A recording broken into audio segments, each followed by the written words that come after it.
zombie hunting, know your equipment. So I have a bunch of knives here that we're going to be testing. Okay, we have our knife test here. From left to right, we have the K-bar. Then we have a cheapo, and then we have another cheapo, and then we have a right edge. Then we have a seal pup, and then we have a Glock. I think it's a Glock 81 with the sawback. So there you have it. Let's go ahead and give them a test, baton them through wood, and I'll let you know how they turn out. Look at that, improvised dinner. You know, I have plenty of good food, but if worse came to it, I'd actually not eat that. No, I'm kidding. I'd use it for fishing though. Pretty cool that just showed up right here where I'm you know, getting ready to do some work. And I might get some flack for this, but I'm actually gonna, I always wear earplugs when I baton through wood. As long as I keep track of that plastic, these things weigh nothing. And you know, I want to protect my ears as best I can, because impact noise is one of the loudest things you can listen to. Okay, I know conditions are pretty bad right now for recording. You got the sun behind us. And I just got this camera. I know I'm making excuses, but I really don't know how it works setting it up wise. I got the manual with me, but we'll read it some other time. Right now, we gotta take care of some business. Got my hammer of Thor here. And would you know it? That's too big. So what we're gonna do is rather than go straight down the middle, we're gonna come to the side here and we're just gonna take chunks off.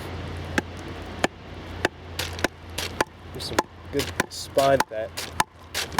Now I want to be careful because those are the cutting saw, so I don't want to hit that too hard, but then I'm going to come over here. See, it's kind of hard with this tarp over me, so. It's actually bending.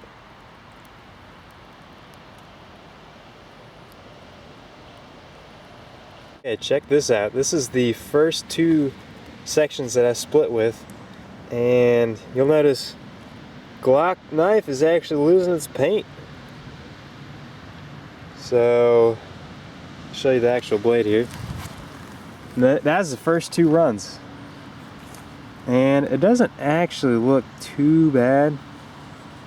Well, there you go. There you can actually see some wear. So I keep hitting this so hard, I'm trying to figure out why is it taking forever.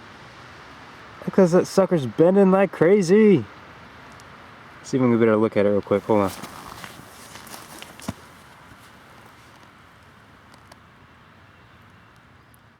I'm not sure how often this happens, but we have rain and sunshine all at the same time.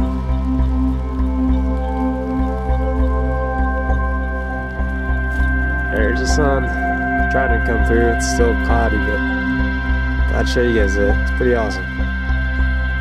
This is the one you want to see, the K-bar, right? I've been batoning through this stuff now for 45 minutes, and I've gotten one log done. This stuff, I don't know what it is. It is just, I've done this before with the K-bar large heavy bow and had no problem. And this stuff, I don't know.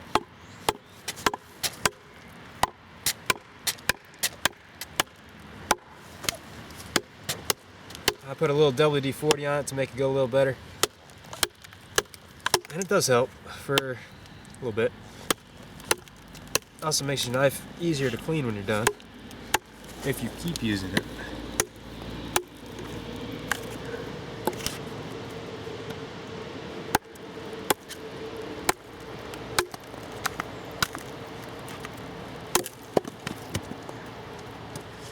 That actually was a lot easier, so maybe it is the knife. Makes a bigger difference than I thought. There we go, we'll do one more for you guys. Another thing that you gotta be careful with wearing earplugs is if those zombies sneak up on you. I mean, what can you say? You're the one wearing the earplugs, so. I'm sitting here, all this cool gear, you know, knives, got my nice rain gear. I'm thinking to myself, what do I need? A plum. Look at that. Delicious. Now, most of the time camping, this is a lot of water weight. Now granted you do consume that water, but you know, you gotta be careful with what you pack, so I thought it'd be a short hike if I do. Just take it with. And I'm loving that decision. Here's the Made in China Fury. Fury $10 knife. What's important about this one is it's just one solid piece of steel. They added 2 more pieces of steel side by side to give it more balance. And what I'm worried about is the grind only comes to, I don't know, about 3/8 of an inch from the cutting surface. And the rest of it is a flat slab. So what happens is I sprayed some WD-40 on there. I've already gone through it a couple times. And what happens is this flat part just acts as friction area, whereas that little edge there is the only part that's going to be doing the splitting. The rest is just there to slow it down. So I'll show you kind of how it goes through this, and we'll take it through step by step. Let me turn this light off. There we go.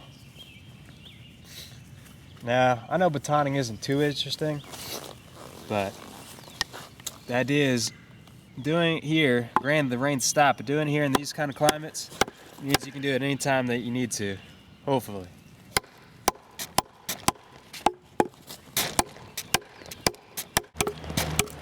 Ow. Every single thwack goes straight to my hand because there's no grip, if you will. It's just that rope, which does nothing. The heck was that? Somebody just fired a gunshot over there. Well, it wasn't on me, so keep that on our mind.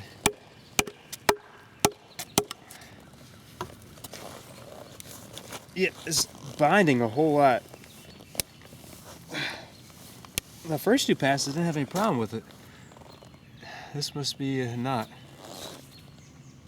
One thing that holds true, it's never about your enemy, it's always about the weather. There's where Outpost C is supposed to be, and I tried adjusting it because this rainstorm was coming in, and it just fell all to pieces, and then by the time I started putting it back together, I got hailed on. So I grabbed my camera, put a couple logs on top, and keep whatever I could dry, and ran over here to the hammock. And I had about 25mm to 30mm size hail come down. It was only about a minute and a half, but I'll tell you what, it's right on top of me now. It's coming down like crazy. And the top of my pants are just soaking wet. So that'll actually be a good test to see how quickly that dries. And I'll tell you what, it is coming down.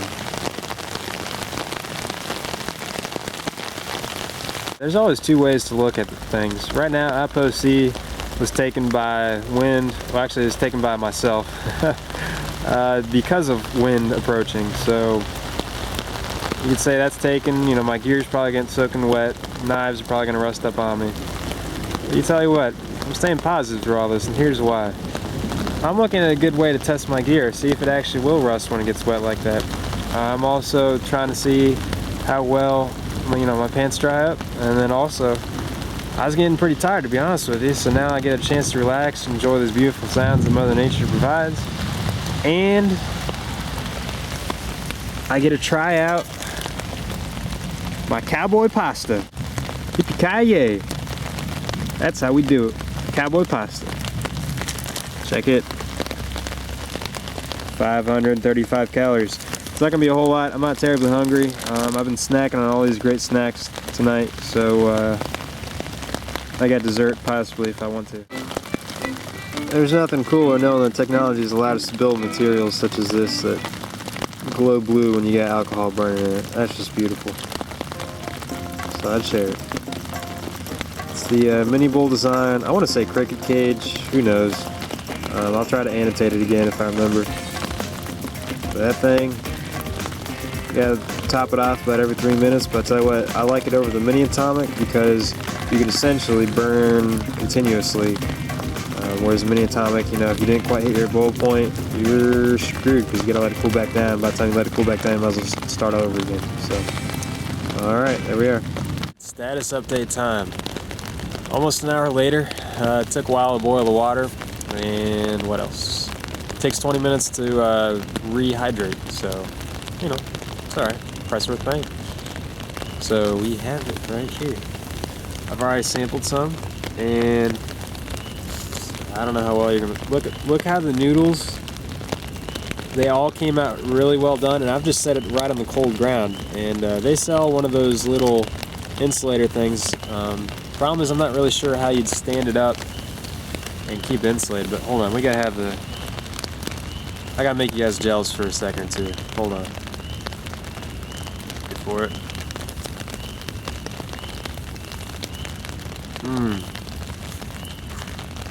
Not kidding here. This is truly delicious. This is a treat. As I was at home, I had dinner, and someone said, "Do you want to have dessert?" I said, "No. I want me some cowboy pasta from Hot Noodles." And, almost got some of mine there. I don't know how that happened. What I like about Hot Fiddles is their flavor. Every meal they make, it's the right amount of flavor. It's not too strong. Like, I don't like extremely strong flavors. Spices. I like Indian food or some Mexican food. That's just me though. So having something like this, it's the perfect amount of flavor. I mean, there's a lot of it. So you take mouthfuls like that and you know you're getting something good. Alright, well that's it for now. Catch you later.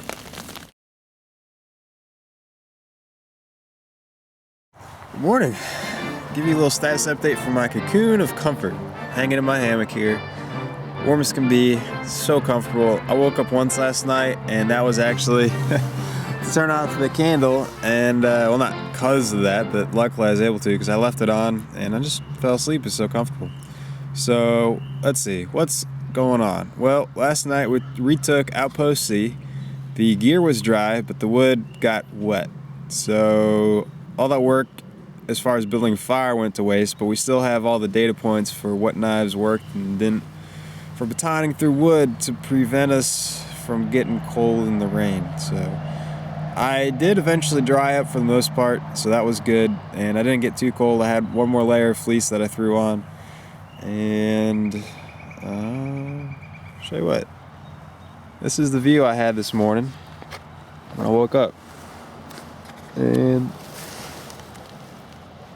this is why I like hammock camping. Not only for the comfort, you get a view in the morning, and you can see all, well, if you rig it up right and you're not winter camping, you can see all around you.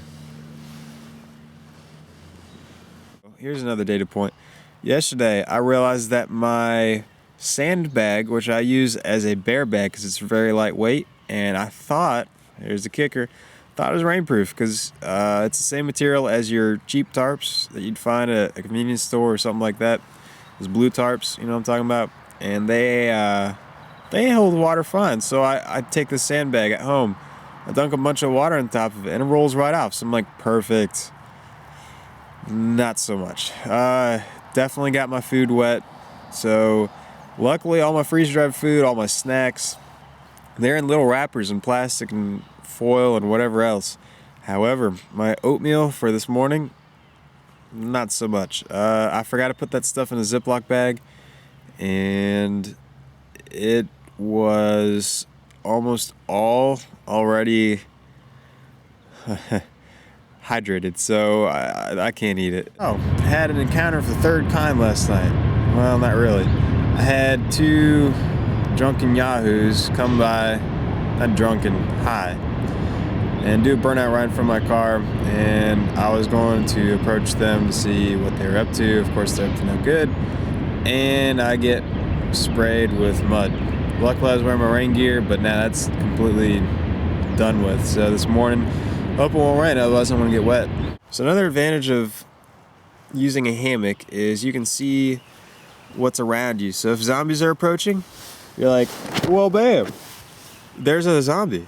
And then you can go, well, bam, get your seal pup or whatever else knife you have sleeping with you, and take care of business. You know those guy lines, they might, see if I can get one for you. Yeah, that thing.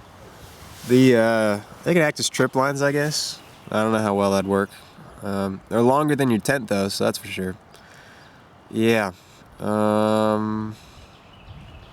I guess. Oh, we had no encounters of zombies last night, which is also good. So this is what really was a practice, not a, if it's not practice, what is it? Actual? I don't know. So, got a full 8 hours of sleep. Woke up once. That rarely happens when I'm tent camping, so that is awesome. Don't you love the stereo surround? Ooh. I know. I just had to test it out. I thought it was cool too. Alright. I'll get you an update when I'm taking my hammock down. Here we have goodness in a wrapper, meal in a wrapper, jerky in a wrapper. Goodness, meal replacement, beef jerky. What? Jack Links. Ow, ow! Get your wild side on. So there we have the river. I guess it's pretty muddy because it was raining all day yesterday, and usually it's about a day behind, I guess. So there you have it. Ew. It's all dirty. I got you now. You can't hide from me, Canadian geese. Quit you going on my grass. Get off my lawn. Flap, flap, flap.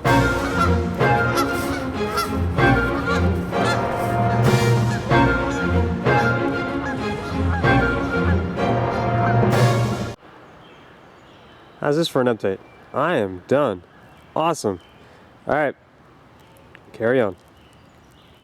I say sometimes you just gotta do it Gordon Freeman style. Gordon Freeman. Gordon Freeman. Gordon Freeman. Gordon Freeman. Pow, pow, pow. Pow, pow, pow. Pow, pow, pow.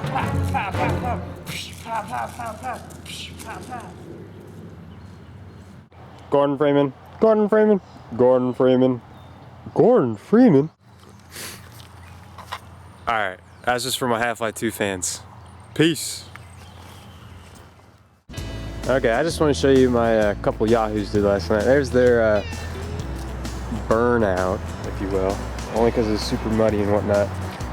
And they aimed it right for my car, which I did manage to hit. And me. I was standing like right there. So, just because I'm going to have to wash my car, I want to show you guys what happened.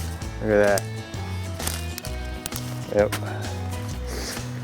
I don't know. It takes all kinds to make the world go round, doesn't it? Here's someone with a really good sense of humor. Because there's this monstrous stick just sticking out of the ground. And I was thinking, okay, so it fell from a tree. Well, there's the tree. Only that little bit right there could have done it. But it was broken the last time I was here because I remember it. So tell me, how did he get there? Maybe zombies. This is Outpost A, Section 15. One idea ahead, Dash, signing off.